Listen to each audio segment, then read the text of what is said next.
Welcome to the Lexington Public Library's Tales from the Kentucky Room podcast, where we discuss everything Lexington and Fayette County history.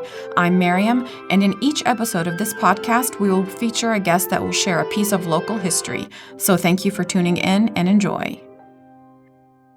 In previous episodes of the podcast, we discussed a few of the Black Enclaves that were historic neighborhoods housing a predominantly African-American population. On today's episode, we welcome my colleague, J.P. Johnson, to help us delve deeper into the Pralltown neighborhood. This development was established by and named after John A. Prall from Woodford County, who subsequently moved to Lexington where he practiced law. This neighborhood's rich history is often misrepresented and is, in its geographic location, would have implication to the current growth of the University of Kentucky campus. Many of the residents stamp their place in Lexington history. So let us get into the tale with J.P. Johnson, librarian at the Central Library. Hi, J.P. Hi, Mariam. How are you? Thank you so much for joining us on the podcast. Thank you. Thanks for having me. So you've been doing a lot of research around Pralltown, the neighborhood. Yeah. Of course, we wanted to have you on the podcast to share the research with our listeners. So give us a little bit of background on how Pralltown. Pralltown was originally established in about 1868. It was first bought by a trio of men who then sold it to other people. So Pralltown consists of land around and including Mullen, Prall, and Colfax streets, which are off of Nicholasville Road, or at that point it's South Limestone. And so John Andrew Prall bought 36 lots. He bought 5 acres in December 1868, and Prall Street was the principal street of that section. Frederick McMullen bought 10 acres, and McMullen was the principal street for that section.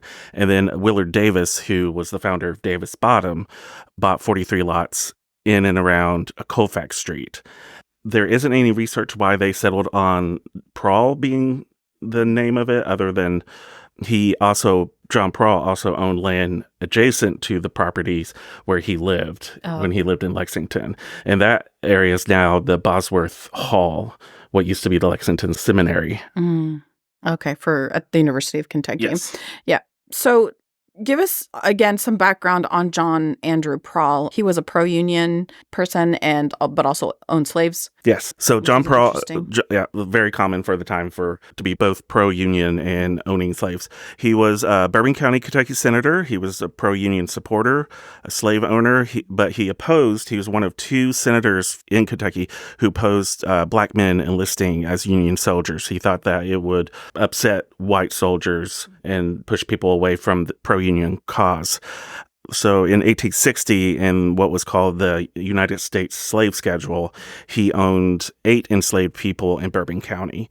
He then, after the Civil War in 1868, he moved to Lexington to practice law. I haven't found any, either in Renette Jones's paper that she wrote for the Notable Kentuckian African Americans website, or in just my own research, I haven't found why, but by 1877, the area was known as Pralltown. Okay. So originally in 1867, 3 men, John Davis, James Perkins, and Peter Johnson, bought land in that area. That partnership was dissolved when James Perkins purchased 10 of the 18 acres. From that point, Frederick McMullen bought land, James Prall bought land, then Willard Davis, but nothing shows why they chose Prall, except for possibly the fact Willard Davis being the founder of Davis Bottom. There was already a place called Davis, but that doesn't explain why not McMullen Town or something else. So take us through the Civil War, post-Civil War, and then once African Americans started to move into the area. So after the Civil War, African Americans tended to move in the South to urban areas, and they were basically looking for what any of us look for, seeking jobs, education, safety, an overall better way of life. So during that time, post-Civil War, you have the starting of enclaves like Kincaid Town, Goodloe Town, Pralltown, and these were all areas that were owned by white wealthy landowners who then started selling and mortgaging out lots and half lots to the new black residents. And mortgaging the lots made sure that whereas before the Civil War, white wealthy landowners were benefiting from unpaid slave labor. After the Civil War, they would be benefiting from the paid mortgages, the rents on the property that the new black citizens would have to make for the property. So all these enclaves were around less desirable areas of the city, near factories, warehouses, bottomland, near train tracks, like Pralltown is between what was at the time called Nicholasville Pike and the Kentucky Southern Railroad, which is now like Norfolk Southern Railroad. And it was considered bottomland. It was not valuable, and so the best thing to do would be to sell it off. Okay. Can you explain to our listeners what bottomland is? Bottomland would be low-lying areas that would be easily flooded. Yeah, during rains and... Yeah, which I'm trying to, like, when I visualize the property, though, it's very hilly, but there's a picture of a lake in front of what is the main administration building at UK. So I say that whole area before they drained it and built the road was probably very prone to flooding. Yeah, like probably turned into some sort of like swamp or area or whatever. During this big move, it was predominantly African American, but there was also some white landowners. Can you talk to maybe like the reaction of the white landowners that were in the area? Like, did they like live together normally, or how there were some immigrants who moved into the area, but generally, regardless of whether the land was sold to newly free black people or mortgaged to them, the white community was against having to live with other black people. One of the things that Renette Jones said in her paper was that at least they were kind of isolated in 12 areas in the city, 12 enclaves. But still, the city and eventually the University of Kentucky would be really interested in destroying Pralltown and allowing UK to expand. And there were things in place federally that would allow that even though the Pralltown community wanted to maintain its position in the city and take care of its property, federally there was redlining, there was the desire to remove slums and urban renewal that would come to play in allowing UK to expand. And urban renewal sounds kind of like a good idea, but really it was just an attempt of destroying these neighborhoods that had a majority black population. Yeah, and this was discussed in the exhibition that we had a few months ago here in terms of redlining in Lexington. Well, I was really interested in that because once the paper that Renette wrote, she mentions that the city at least had said that they were interested in getting funds to help people maintain their properties. And that's where I'm like, well, federally, that probably wouldn't have happened because even whether they knew that or not, the money was not going to be given to these neighborhoods.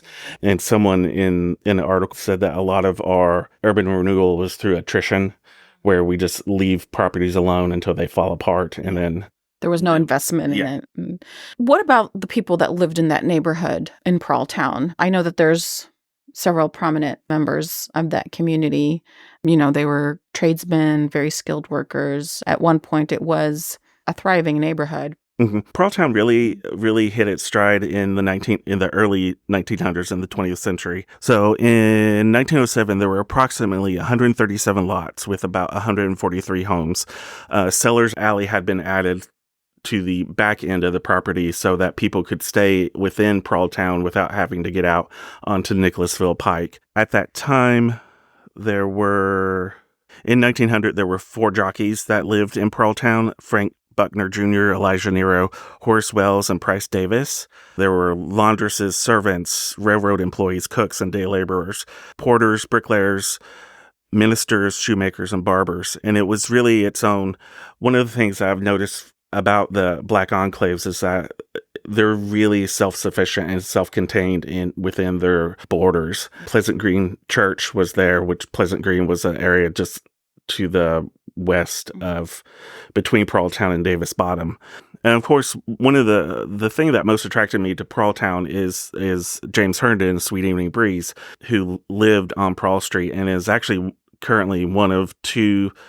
I don't know if they're original, but Sweet Evening Breeze's house is still on Prall Street, and there's another house across the street and closer to Nicholasville that is an older house, while the rest of it seems to have been taken over by UK student housing or just apartment buildings that have UK students in it. James Herndon was born in Scott County in 1892. He came to Lexington by 1920 and moved into the house that would become his home for the rest of his life at 186 Prall Street. Through his church, he became involved with both Lexington's music community, but also a popular community ritual that he would call rainbow weddings, all-male wedding ceremonies performed to raise money for the church or other organizations. In 1945, the Lexington newspaper ran an ad for one of these weddings, with a picture of Herndon in full white wedding gown. As far as I'm aware, it's not clear when James Herndon garnered the name of Sweet Evening Breeze, but that warm breeze began blowing through Lexington early on. There are two Lexingtons, the Lexington that knows James Herndon as the orderly at Good Samaritan Hospital, and the Lexington that knows James Herndon for dressing as he pleased, in women's clothing, gloves, and bobbed wig, and walking to and from Lexington's downtown core. However, the overlap of these two Lexingtons is quite large. More recently, thanks to the popularity of such shows as RuPaul's Drag Race and Pose, and the increasing popularity of the ballroom scene, Sweets has been dubbed Lexington's mother of us all. At the intersection of blackness and queerness, a queer icon given her due as not only a leader in the Lexington's gay community, but of Pralltown. Herndon's house is one of a few houses that still stand on Prall Street, surrounded by new student housing. Sweets died in 1983. Though his memory lives on through the stories of Lexington's residents. And remembering Tony Briggs, a friend of his, Avery Buckman, remembers Sweets. We, Briggs and Buckman, bonded over Sweet Evening Breeze. He'd been his neighbor on Prall Street. Sweets had been my great-aunt's right-hand assistant at Good Sam, and my fave person as a young child. I can still remember cuddling in his lap. Sweets is featured in Jean Donahue's documentary, The Last Gospel of the Pagan Babies. That's her on the poster. More recently, Sweets has been memorialized with a mural on the north side of 161 North Limestone, what is currently Georgie's Social House. The mural is by Boston-based artist Gaia and is part of Lexington's Prohibition series of community art. A.B. Guthrie wrote about Sweets in his autobiography, The Blue Hen's Chick. And I wanted to read this little bit. So the best known personage in the bluegrass was not, and to date is not, a statesman or a politician or owner of a horse farm or a collector and singer of ancient ballads like John Jacob Niles, or a historian and author like my old friend and neighbor, Dr. Thomas D. Clark, who broke from the wicker of Mississippi's cotton and cane and struck an unbusheled light. It wasn't even Happy Chandler who set out to win national prominence with no more than a red sweater and a $5 bill. It was a black man, a hospital orderly, James Herndon by name, whom most people knew as Sweet Evening Breeze. Hospital folk, those in position to measure his talents, rated James the best of all orderlies. No one else could administer so artful an enema. When learners bungled the job, he was quick to inform and correct them. With the contents of the bag transmitted to the receiver, he slowed the imperative peristalis with philosophical musings. All other tasks that fell to an orderly he performed with like competence. His small house, which he himself kept, was immaculate, said those who knew, and furnished tastefully with antiques. He was known as an excellent cook, of pastries particularly. But not even the sum of these virtues accounted for his fame. James was effeminate in movement, response, and to a degree dress. His voice was light, his walk short-stepped and mannered. He liked to groom himself and in public to appear in clean pressed hospital whites. Once he was the featured performer, as reported in colored notes, in a Negro extravaganza. Lowered in a basket from the ceiling of Woodland Auditorium, decked out in feminine frills, he danced the passion dance of the bongo bangos. I regret that I didn't see it. No one questioned the inspired appropriateness of this nickname, though no one knew its origin, but everyone knew Sweet Evening Breeze, including outsiders with only a casual acquaintance with Lexington.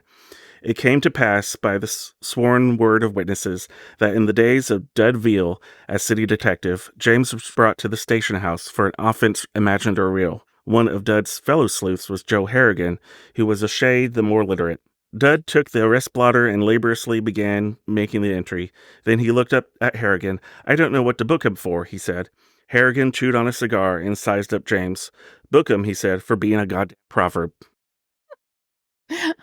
Well, the point is that it was a very diverse and very vibrant community. Yeah. With all kinds of characters and people with different backgrounds. And so it's important to point out that history.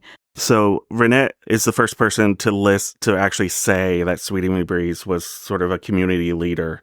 Like, I feel like in our discussions of suites on the podcast and in general, we kind of lean towards that, but it's always sort of like, we never just out say like this person is a leader of the community, because not only was he, a leader of the queer community and a very visually incongruous part of the Lexington community, he was doing a lot in Pralltown. Like in The Last Gospel of the Pagan Babies, Tony Briggs talks about, all the rich white people who would come to the Pralltown to have parties at Sweet and Breezes. But when those white people weren't there, Sweets was still reaching out to community members, taking a cake to people who were sick, giving money to people who needed it. The park that is next to Sweeting and Breeze's house, I think Sweets may have been responsible for it. There's a story about Sweets having a house torn down next to him because the neighbors were too loud. And there's this park that is named by another Pralltown celebrity that I think also includes like Sweets's backyard. But yeah, it's just he was a connection, a social connection between neighbors. And now towards what is considered the Second Great Migration, things start to change for Pralltown. Yeah, during the Second Great Migration, I think like the population of Black people in Kentucky lowered, but it still increased a little bit in Lexington. But at that time, we had Jim Crow became much more enforced during that time. The systems of redlining were very much in place. Money was not going into these Black Enclaves, so people were leaving the area for even better living conditions, basically. Yeah. So even though they were self-sufficient and such, there was no federal, state, or local tax monies spent on paving roads and upkeep of sidewalks, etc. Yeah. So but still there were Black people coming from further south into Lexington. The old train depot was across basically what is now South Broadway from Pralltown, and Black people coming into Lexington somehow found out that if they went to Pralltown, they would be given place to stay, given food, given shelter. So there was still that attempt of community. Yeah. The community worked well within the confines it was put in by the white majority of the city. And it was really at that point that both, the city was already kind of putting pressure on these Black Enclaves, because there was a slum committee that was going around wanting to like not so much provide better housing, but move people into other areas of the city. That's when like Charlotte Court first started. They wanted all the Black communities to be living in these public housing kind of situations.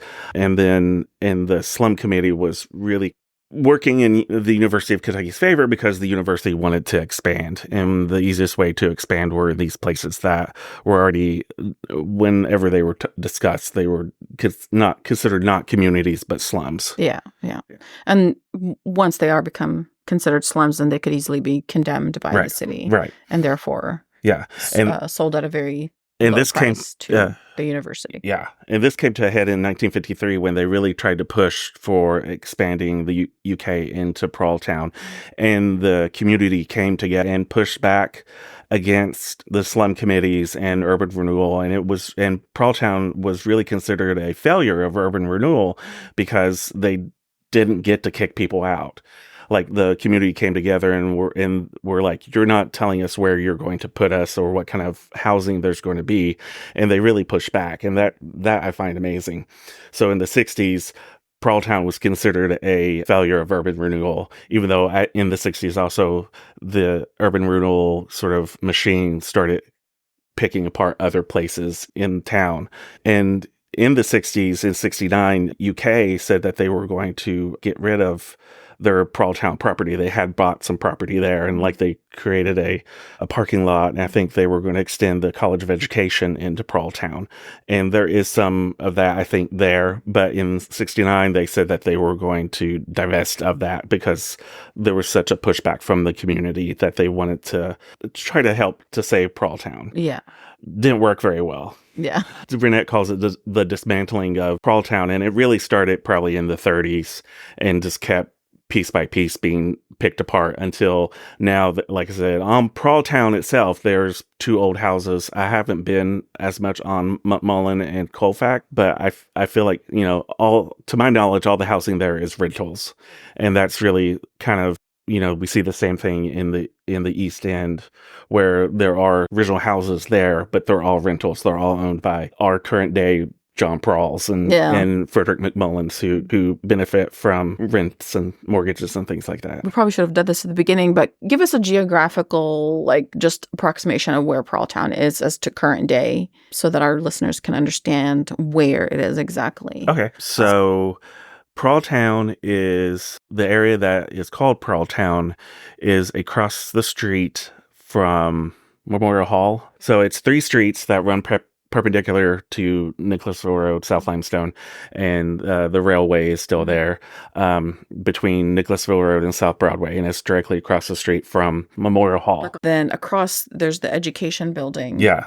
Where Scott Street is. Where it splits, where the split is. Yeah, but it's on, so if you're going out Nicholasville Road, it's on the right. There's 3 streets: Colfax, McMullen, and Pralltown, and most people probably know the Prall Street intersection because there's a light there in Memorial Hall across the way. I was thinking of Memorial Coliseum because in reading about this, I was reading some about Adamstown, about UK's push to destroy Adamstown so they could build Memorial Coliseum.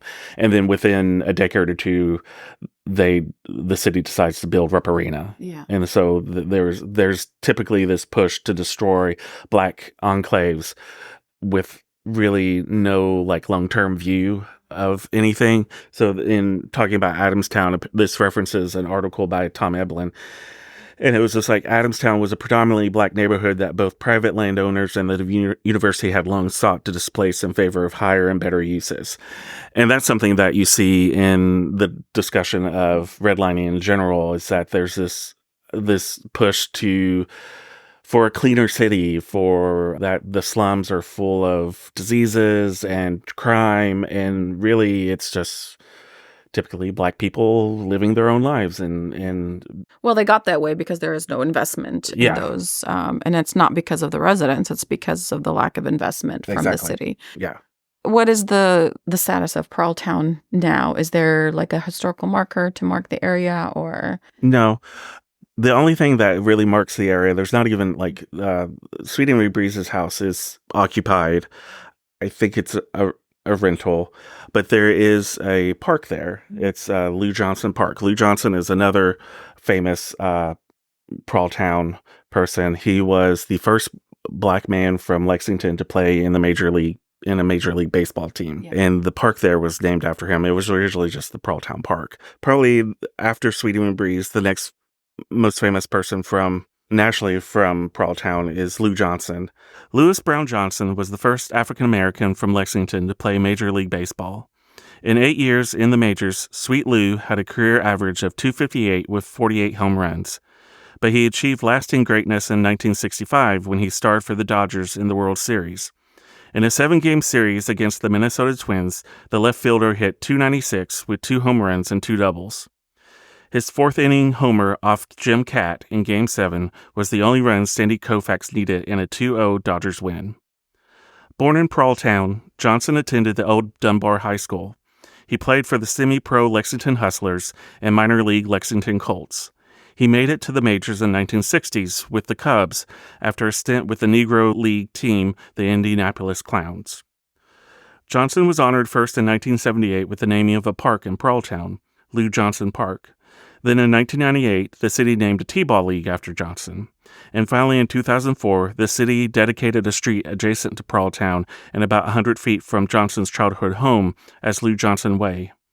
The ceremony was attended by members of Johnson's family, including his then 101-year-old mother, Sidney Johnson, as well as Pralltown residents and representatives of the Los Angeles Dodgers.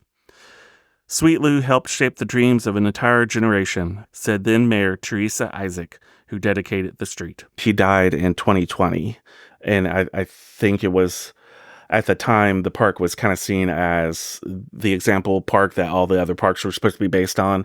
But unless you drive down Pearl Street, you don't know there's a park there. There's no marker. There's no marker, no nothing. Yeah. At least the Pearl Street part of Pralltown, like I said, has been taken over by all new apartments. And when the Faulkner Morgan archives started, one of the first things I did was to go see if Sweet Evening Breeze's house was still there, because no one actually knew, because no one had driven down the street looking for that. Yeah. Yeah. So, that's interesting. And I don't think there's like a move to put a marker there, based on like there are people who live in that house and that would draw attention to that they probably would not want. You don't want to do that. Yeah. Yeah, you don't want to do that. Yeah. Well, it's very fascinating. There's so many African American enclaves in the city that deserve to be documented. I know that Pralltown tends to be considered one of the first. There were several, of course, that were developed before it, but it is one of the more left its mark on Lexington history. Mm-hmm. And it's important for us to remember that, even though there is no marker to mark that area, unfortunately. But hopefully that'll change soon. So. Yeah, and it was important not just to the Black community. A lot of the enclaves, because downtown itself was the core downtown was being kind of ignored during urban renewal or destroyed.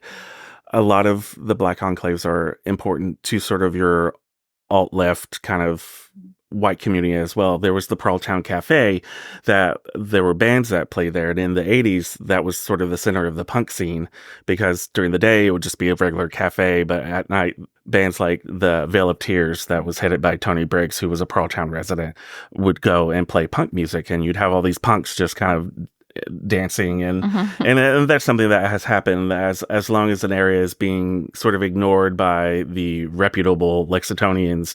A lot of wonderful things kind of happened in downtown Lexington that don't really happen as much anymore. Well, it kind of speaks to the area, maybe the neighborhood itself, the people, the residents were, again, diverse and more accepting.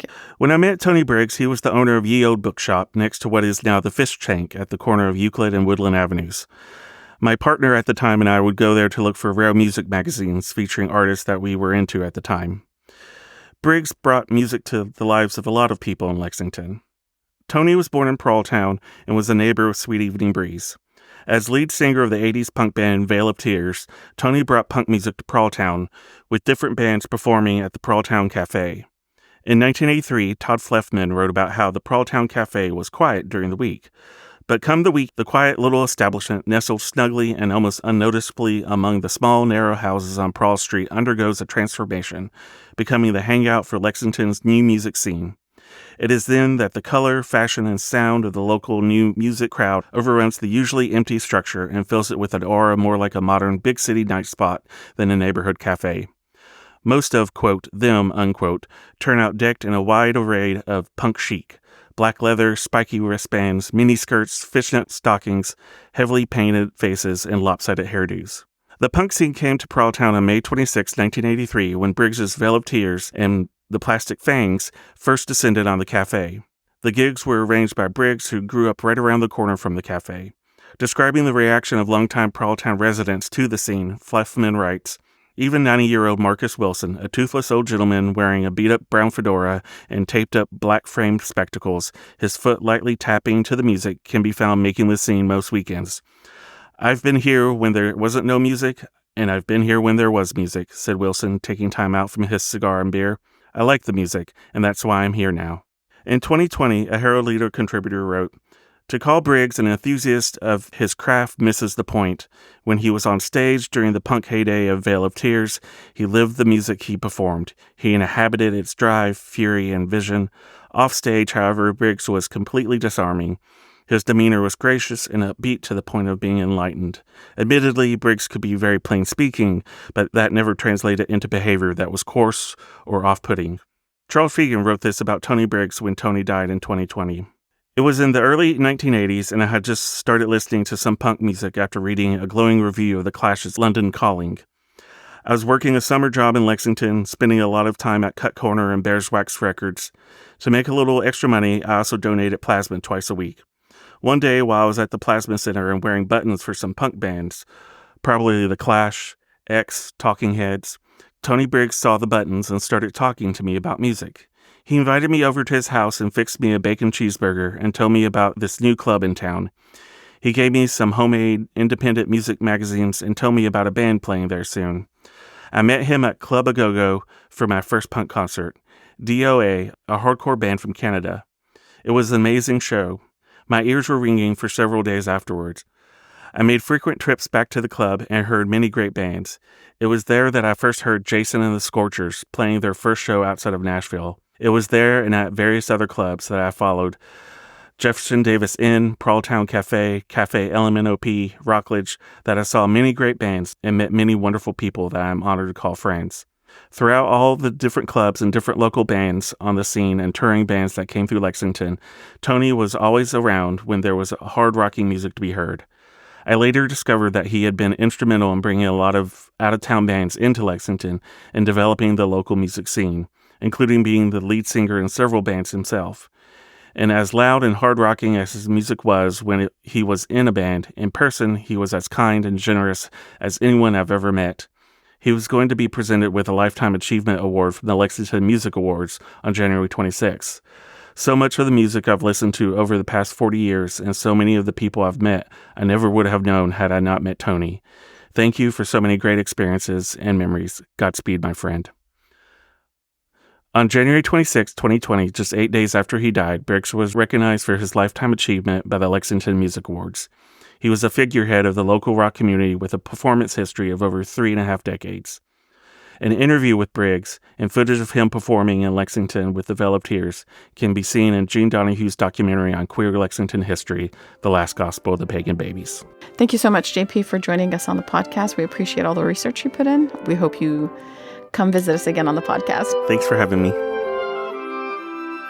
Thanks for listening to Tales from the Kentucky Room, a podcast brought to you by the Central Library's Kentucky Room staff at the Lexington Public Library. If you enjoyed listening, please take a minute to subscribe, rate, and review the podcast on Apple Podcasts, Spotify, or wherever else you get your podcasts. If you have any questions about local history or genealogy research, you can visit us in the Kentucky Room to use our collection and newspaper microfilm, or you can email us at elibrarian@lexpublib.org. That's elibrarian@lexpublib.org. I'm Mariam, and we'll be back with another trip down Lexington's memory lane.